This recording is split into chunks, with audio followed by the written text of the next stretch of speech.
Hello बच्चा party. आज की वीडियो में हम बात करने वाले हैं क्लास 8 का चैप्टर नंबर 1 जो हमने बीच में छोड़ दिया था, उसी को हम दोबारा कंटिन्यू करेंगे। तो लेट्स स्टार्ट। सबसे पहले हमने लास्ट में अपनी कहानी को एग्रीकल्चर प्रैक्टिसेस पे छोड़ा था, तो उसी से हम दोबारा उसको कंटिन्यू करेंगे और बिल्कुल डिटेल में करेंगे, क्योंकि मैंने आपको पिछली वीडियो में बताया था कि 7 और 8 स्टेप्स के बाद ही हमारा चैप्टर जो है वो एंड हो जाएगा। मतलब इन्हीं 7 और 8 स्टेप्स के ऊपर हमारा पूरा चैप्टर बेस्ड है।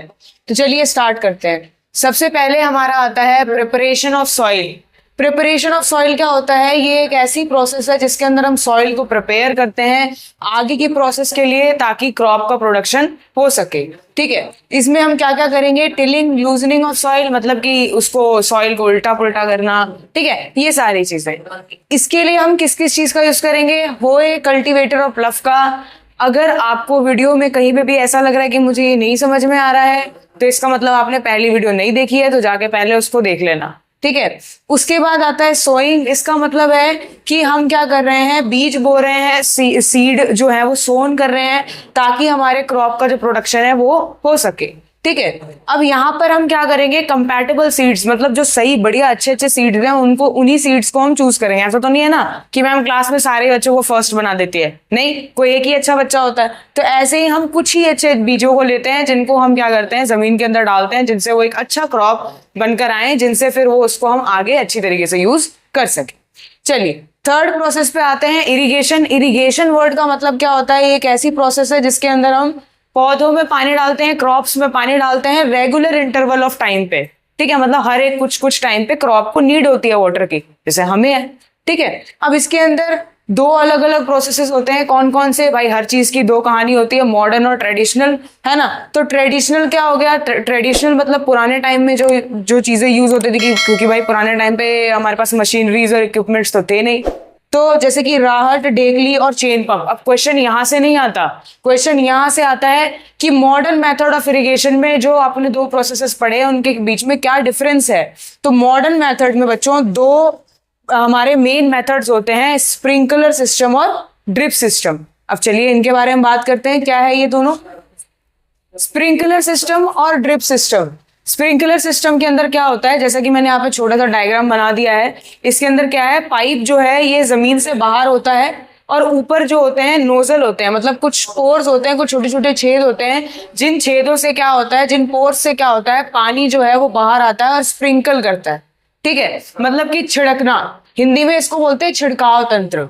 ठीक है, और ड्रिप को ड्रिप तंत्री बोलते हैं। ठीक है, इसके बाद ड्रिप सिस्टम क्या है? ड्रिप सिस्टम के, अच्छा अगर पेपर में अगर आप ऐसे लिख रहे हो तो आपको मार्क्स बहुत बढ़िया मिलते हैं, क्योंकि टीचर खुश हो जाता है। ठीक है, तो ड्रिप सिस्टम के अंदर क्या होगा? इसमें जो पाइप है वो जमीन के अंदर ही इंसर्टेड होता है, जिस वजह से क्या होगा? जो वाटर है वो ड्रॉप के रूट में डायरेक्ट सीधा चला जाएगा। मतलब मान लीजिए अगर यहाँ पर रूट है क्रॉप का, जो है हमारे प्लांट का या क्रॉप का, तो क्या होगा कि वाटर जो है वो डायरेक्ट यहाँ ही पे आएगा, मतलब कोई झंझट ही नहीं। ठीक है, तो ये हो गया हमारा ड्रिप तंत्र। अब एक बात और अच्छे से जान लीजिएगा कि ये दोनों जो प्रोसेसेस हैं काफी कॉस्टली होते हैं, तो इंडिया में बहुत कम जगहों पर इसका यूज किया जाता है, क्योंकि ये थोड़े से एक्सपेंसिव है। तो ये इसका ड्रॉबैक हो सकता है। कई बार क्वेश्चन आता है कि भाई मॉडर्न मेथड्स का ड्रॉबैक क्या है, डिसएडवांटेज क्या है, तो आप बोलोगे कि भाई बहुत कॉस्टली होते हैं, दूसरा बहुत कॉम्प्लेक्स होते हैं। ठीक है, बहुत ज्यादा टाइम लगता है इनको करने में। ठीक है, इनको इंसर्ट करने में अपने फील्ड्स में बहुत ज्यादा टाइम लगेगा, तो ये कुछ इसका डिसएडवांटेज है। लेकिन भाई एडवांटेज भी तो है, हर चीज के दोनों पहलू होते हैं ना, एडवांटेजेस भी और डिसएडवांटेजेस भी। तो ये इसका डिसएडवांटेज है। और जो हमारा ट्रेडिशनल मेथड था उसके डिसएडवांटेजेस ये थे कि वाटर बहुत ज्यादा अमाउंट में वेस्ट होता था, क्योंकि अगर मान लीजिए कि यहाँ पर अगर हमारा जो है चेन पंप लगा हुआ है, तो वहां से अलग अलग जगहों पे उसमें पानी आता था, और उसके बाद जो है वो ऐसा होता था कि वो बस घूमता रहता था ऐसे। ठीक है, तो वाटर का जो वेस्ट है वो बहुत ज्यादा होता है, कहने की नॉर्मल सिंपल बात ये है। ठीक है, तो एडिंग मेन्योर और फर्टिलाइजर क्या होता है? मेन्योर और फर्टिलाइजर को ऐड करना। अब ध्यान से सुनते जाइएगा, यहाँ पर एक पिक्चर पॉप हो जाएगी जिसमें हम मेन्योर और फर्टिलाइजर के बीच में डिफरेंस देख रहे होंगे, ध्यान से सुनते जाइएगा। मेन्योर जो है वो फील्ड में प्रिपेयर किया जाता है नेचुरली, जबकि फर्टिलाइजर जो है उसको हम फैक्ट्रीज में बनाते हैं। मेन्योर ऑर्गेनिक होता है, फर्टिलाइजर इनऑर्गेनिक होता है।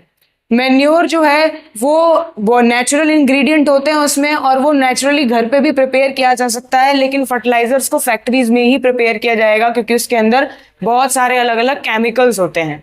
इसके कुछ एग्जांपल्स, मैन्योर के एग्जांपल्स तो आप काउ डंक ले लो, या नॉर्मली जो हमारे बायोडिग्रेडेबल सब्सटेंसेस होते हैं वो होते हैं, परंतु जो ये है हमारा फर्टिलाइजर है, इसमें हमारे 2,4-D हो गया, फॉस्फोरस हो गया, यूरिया हो गया, ये सारे कुछ डिफरेंट एग्जांपल्स है। एक और मेन जो डिफरेंस होता है ये होता है कि मैन्योर का कोई भी साइड इफेक्ट नहीं है, आप कितना भी डाल दो, लेकिन फर्टिलाइजर का एक टाइम पे साइड इफेक्ट देखने को मिलता है, क्रॉप्स खराब होने स्टार्ट हो जाते हैं, उनमें केमिकल की मात्रा बढ़ जाती है।